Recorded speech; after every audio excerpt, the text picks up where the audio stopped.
Everyone, कैसे हो आप सब। आई होप कि आप सब अच्छे होंगे। मैं भी ठीक हूँ। और यहाँ पे देखिए, मैं एक सूट की कटिंग कर रही थी। तो फ़िलहाल में ये जो कपड़ा है वो किसी कस्टमर का आया हुआ था, तो मैंने सोचा कि क्यों ना खाली बैठे हैं तो चलो इसी को कटिंग करते हैं। और आजकल ना लाइट का थोड़ा सा इशू चल रहा है, मतलब लाइट पीछे से बंद कर दी जाती है। तो आजकल जैसे मेरी मोटर की मशीन है ना, तो उसमें क्या होता है कि जब लाइट बंद हो जाती है तो फिर आप काम नहीं कर सकते हो, मशीन नहीं चला सकते हो बेसिकली, क्योंकि मशीन तो लाइट से ही चलती है, मोटर वाली।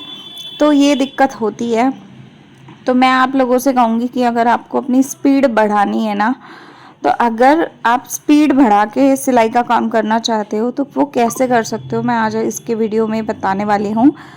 उम्मीद है आपको वीडियो जो है वो आपको पसंद आएगा। और जब आपकी स्पीड बढ़ जाएगी तो आपके पास ऑटोमेटिकली काम आप ज़्यादा निकाल पाओगे, मतलब कोशिश करोगे तो ज़्यादा से ज़्यादा काम आप निकाल पाओगे जब आपके हाथ में स्पीड आ जाती है। इसी टॉपिक पे आज की वीडियो में हम बात करने वाले हैं। और अगर आपको मेरा वीडियो अच्छा लगता है तो लाइक शेयर सब्सक्राइब ज़रूर कीजिएगा। तो यहाँ पे जो कटिंग कर रही हूँ वो मैं सूट की कर रही हूँ। सलवार और कमीज़ दोनों का कपड़ा एक सा ही है। तो इसको कटिंग करेंगे और उसके बाद इसको मैंने सोचा था कि मैं सिलाई कर लूँगी, लेकिन हालांकि सोचो कुछ होता है कुछ। तो वही बात है कि घर के भी बहुत सारे काम होते हैं जो इंसान को करने होते हैं। और साथ ही साथ जब अगर हम होम बुटीक चला रहे हैं, यूट्यूब कर रहे हैं, तो यूट्यूब और होम बुटीक के बीच में ना बहुत सारी प्रॉब्लम्स होती हैं। एक इंसान अगर बहुत सारी चीज़ों को हैंडल करता है ना, तो थोड़ी सी प्रॉब्लम आती है, लेकिन मैनेज हो जाता है अगर आप दिल से कोई काम को करना चाहते हो तो आज की वीडियो में चलिए स्टार्ट करते हैं। बताती हूँ मैं आपको कि स्पीड कैसे बढ़ानी है अपनी। तो देखिए, एक टाइम था मेरे पास भी, आप लोगों ने शुरुआत के वीडियोस अगर देखे होंगे तो आपको पता होगा कि मैंने ना शुरू में जितने भी सूट सिलाई करती थी या जितने भी आपके साथ वीडियोस बना के शेयर करती थी, वो सभी सूट्स और वो सभी चीज़ें ना मैं क्या है पैर वाली मशीन से स्टार्ट किया था, मतलब मैंने हाथ वाली मशीन से स्टार्ट किया था। अगर आप बिल्कुल शुरू की वीडियो देखोगे तो उसमें आपको मेरी हाथ वाली मशीनें दिखाई देंगी। जो मशीन हाथ की होती है ना, पैडल, मतलब उसमें साइड में वो लगा होता है घुमाने वाला, हाथ से घुमाया जाता है और फिर उससे हम घुमा घुमा के कपड़े को सिलाई करते हैं। तो सबसे मेन जो दिक्कत आती थी ना वहाँ पे ये आती थी कि एक तो हमारा एक हाथ मशीन में हमेशा घुमाने में ही लगा रहता था। तो उससे क्या होता था, एक तो शोल्डर में पेन हो जाता था, हाथ में पेन हो जाता था। दूसरी चीज़ है कि उससे क्या होता था, हम कोई भी डिज़ाइन बनाते थे ना तो एक हाथ तो हमारा हमेशा बिजी रहता था, क्योंकि मशीन हाथ से ही चलती थी वो वाली। तो उससे क्या होता था कि कभी भी कोई डिज़ाइन बनाना होता तो गड़बड़ हो जाता था, क्योंकि एक हाथ से इंसान कितना ही कपड़े को पकड़ लेगा, या तो ऊपर वाले को पकड़ लेगा या तो नीचे वाले को पकड़ लेगा। तो ये दिक्कत मैंने बहुत फेस की है। उस चक्कर में ना कहीं ना कहीं मुझे लगा कि मुझे पैर वाली मशीन चाहिए। तो जब मैं मैकेनिक के पास गई, वहाँ गई, तो वहाँ मेरे को पता चला कि पैर की मशीन, इसी मशीन को हम अगर पायदान खरीद लेंगे तो पैर की मशीन बन जाएगी। तो मैंने पायदान खरीद लिया। अब पायदान में मैंने उनसे बोला भी कि मुझे मोटर लगा दो, लेकिन उन्होंने बोला कि अगर आप पैर से चलाना चाहते हो तो ये आराम से चलेगी, अच्छी चलेगी। लेकिन बोलने वाले अपनी जगह ठीक बोलते हैं। दुकान वाले ने अपनी चीज़ सेल करनी थी।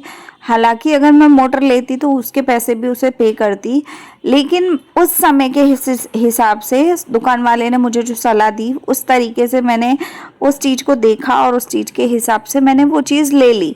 और उन भैया ने मुझे ये ऑफ़र भी दिया कि अगर आप, मतलब अगर मशीन मोटर लेना चाहते हो इसके साथ में, तो आप कुछ पैसे और देना और मैं घर आके ना मोटर लगा के चला जाऊंगा। तो जब मुझे ये बात समझ में आई ना, तो मैंने सोचा कि क्यों ना एक दो दिन के लिए पैर वाली मशीन से ट्राई करके देखते हैं कि काम होता है कि नहीं होता है। तो मैंने वो मशीन जो है वो मैंने ले ली, पायदान ले लिया और मैं घर आ गई। उसके बाद मैंने पायदान को यूज़ करना शुरू किया। जब मैंने एक दिन किया मुझे बड़ी दिक्कत हुई, दूसरे दिन किया थोड़ी कम दिक्कत हुई, ऐसे करते करते ना 3 दिन के अंदर अंदर मेरा हाथ उसके ऊपर बहुत अच्छा खासा बैठ गया। और अच्छे खासे जो सूट मैं एक दिन में 2 बना पाती थी, मतलब एक भी नहीं पूरा बनता था सच बताऊं तो, हाथ वाली मशीन से, क्योंकि हाथ बहुत दर्द करता था और डिज़ाइन तो बन ही नहीं पाते थे। तो कहीं ना कहीं जब मैं मशीन थोड़ा सा मेहनत की मैंने उस मशीन में, थोड़ा इन्वेस्टमेंट की, तो वो मशीन में जो पायदान वाली मशीन थी ना, उसमें मेरे एक ही दिन में स्टार्टिंग से ही दो दो सूट बनने शुरू हो गए और डिज़ाइन भी बनाने लगी बीच बीच में। तो डिज़ाइन जब बनाती थी तो मशीन पायदान जो होता है ना वो पैर से चलता है, हालांकि पैरों में हल्का हल्का पेन होता है, लेकिन अगर आप हाथ फ्री कर लोगे ना तो हाथ से आप अपने कपड़े का डिज़ाइन बहुत अच्छा दे पाते हो। तो मैंने वही किया, मैंने कम से कम 1 डेढ़ साल 2 साल मैंने पायदान की मशीन से काम किया, और काम करने के बाद मैंने फिर उसके बाद मैंने मोटर की मशीन एक्सचेंज की, और मोटर की मशीन जो है वो मैंने ली, और वो मैंने अभी वाली जो मशीन ली वो बढ़िया वाली ली ताकि वो अच्छी चल पाए। ठीक है, मोटर की मशीन है और चेंज भी मशीन हो गई। मशीन जो मेरे पास पहले थी वो काफ़ी पुरानी थी, तो इसी बहाने मेरी मशीन चेंज हो गई, मोटर की आ गई। तो जब मोटर की आ गई तो अब एक दिन में 4-5 सूट भी अगर मुझे बनाने होते हैं ना, मैं आराम से बैठ के बना लेती हूँ, मुझे दिक्कत नहीं होती है। घर का काम वाम सब करने के बावजूद भी 5 से 6 सूट अगर रोज के बनाऊँ तो भी बन जाते हैं।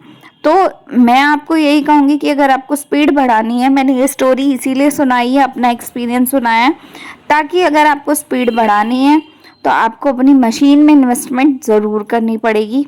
मोटर की मशीन लो, अच्छी खासी मशीन लो, जो मशीन आपके सही में काम आए। ठीक है, और एकदम लॉन्ग लास्टिंग चले, ऐसा नहीं कि आज लाए कल ख़राब हो गई, वो चीज़ नहीं होनी चाहिए। और जब आपकी मशीन अच्छी होगी तो ऑटोमेटिकली आपका काम बढ़ जाएगा, आप स्पीड आप बढ़ा लोगे उस काम में, आप धीरे धीरे उस काम को करते जाओगे, धीरे धीरे आपका हाथ बैठ जाएगा। हालांकि जब मोटर की मशीन आई तो मोटर हल्की सी प्रेस करने पे भी, पैर प्रेस करने पे भी बहुत तेज़ चलती है वो मशीन, तो उसको हैंडल करने के लिए भी मुझे 2 दिन उस पर हाथ अपना सेट करना पड़ा, कि मुझे अपने पैरों का हिसाब देखना पड़ा कि कितनी देर, मतलब कैसे उसको प्रेस करना है कि वो हल्के में चले, कैसे उसको प्रेस करना है कि वो स्पीड में भाग के चले। तो ये सारी चीज़ें ना थोड़ा सा वक्त लेती हैं, 1 दिन 2 दिन लगता है प्रैक्टिस करने में, लेकिन आपकी स्पीड, मैं सच बता रही हूँ, 2 दिन के अंदर अंदर बन जाती है मोटर वाली मशीन में। और आप एक दिन के अगर 5 से 6 सूट सिलते हो तो मुझे नहीं लगता कि बेसिक जो वो होता है ना प्लेन सूट, जो हम प्लेन सूट पूरा बनाते हैं, अगर हम वो भी एक दिन का एक सूट भी हम 250-300 में सिलते हैं, तो सोचो आप 5 सूट भी अगर मैंने सिले तो 1500 का काम रोज का होता है। ठीक है, ये एक नॉर्मल एवरेज बता रही हूँ मैं, अगर मैं करना चाहूँ तो मैं इससे ज़्यादा भी कर सकती हूँ, लेकिन मैं करती नहीं हूँ क्योंकि अपने को प्रेशर नहीं देना, और कभी कभी 1000 का काम भी हो जाता है। तो अगर आपने 1000-1500 का काम रोज का किया तो आप महीने में आराम से 30-35 हज़ार रुपये, 40 हज़ार रुपये कमा लोगे। तो अगर आपको 30 से 40 हज़ार रुपये कमाने हैं तो आपको ये इन्वेस्टमेंट ज़रूर करना पड़ेगा, घर बैठे अगर आपको काम करना है। और दूसरी बात कि आपको ग्राहक से मतलब अच्छी बातचीत रखनी है ताकि वो आपके पास कंटिन्यूसली काम दे पाए। अगर ग्राहक काम देगा तभी आप ये पैसा कमा सकते हो, अदरवाइज तो नहीं कमा पाओगे ना। तो 2 चीज़ों में ध्यान देना है, ग्राहक अच्छा बनाना है, दूसरी चीज़ आपको अपने काम पे फोकस बहुत अच्छे से देना है। चाहे बेशक एक सूट दिन का कम बनाओ, लेकिन अच्छे से बाकी के सूट बनाओ। मान लो आपने 5 पीस का टारगेट लेके चला, लेकिन आपने 4 या 4.5 सूट ही बना पाए पूरे दिन में, लेकिन वो सूट एकदम परफेक्ट है, एक बार मशीन से कपड़ा उतर गया दोबारा मशीन पे नहीं चढ़ेगा, इसका मतलब कि आपकी स्पीड बहुत अच्छी जा रही है। रही बात कि एक कुर्ती नहीं बनी या एक सलवार कम बनी या फिर एक जोड़ा ही कम बना, तो उसमें कोई दिक्कत नहीं है, 2 पैसे कम कमा लोगे, लेकिन दोबारा वो मशीन पे नहीं चढ़ना चाहिए। अगर वो कपड़ा बार बार मशीन पे चढ़ रहा है, उतर रहा है, चढ़ रहा है, उतर रहा है, फिटिंग हो रही है, कभी कुछ हो रहा है, कभी कुछ हो रहा है, ठीक, तो उससे आपकी स्पीड ना खराब हो जाती है। तो जब आपको फर्स्ट टाइम मेहनत करनी है उसी टाइम पे आपको इस तरीके की मेहनत करनी है कि आपको बाद में उस चीज़ के ऊपर बार बार काम करना ही ना पड़े। जब आप इस तरीके से काम करते हो ना तो आपका काम जो है वो बहुत ही अच्छे खासे तरीके से चलता है, आपकी स्पीड बहुत ज़्यादा अच्छी हो जाती है, आप खुद ही अच्छा सा फील करना शुरू कर देते हो, और आपके अंदर वो चीज़ें भी आ जाती हैं कि हाँ यार मुझे करना है ना। तो जब आपके अंदर ये चीज़ आ जाएगी कि मुझे करना है तो आप ऑटोमेटिकली उस काम को कर पाओगे। तो तो आप बताना आज का वीडियो आपको कैसा लगा। मेरा यही वीडियो एंड होता है। मिलती हूँ नेक्स्ट मोटिवेशनल वीडियो के साथ। तो अगर आपको ज़रा भी हल्का सा भी अच्छा लगा हो तो प्लीज़ लाइक शेयर सब्सक्राइब ज़रूर से कीजिएगा। सूट की कटिंग मेरी हो गई है। ये सारे पल्लों को मैं बांध के रखूँगी।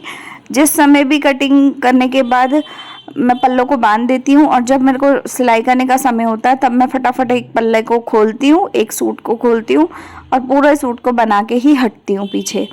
तो आज इस वीडियो का एंड यहीं कर रही हूँ। मिलते हैं अगले वीडियो में। लाइक शेयर सब्सक्राइब कमेंट कीजिएगा। Bye, take care.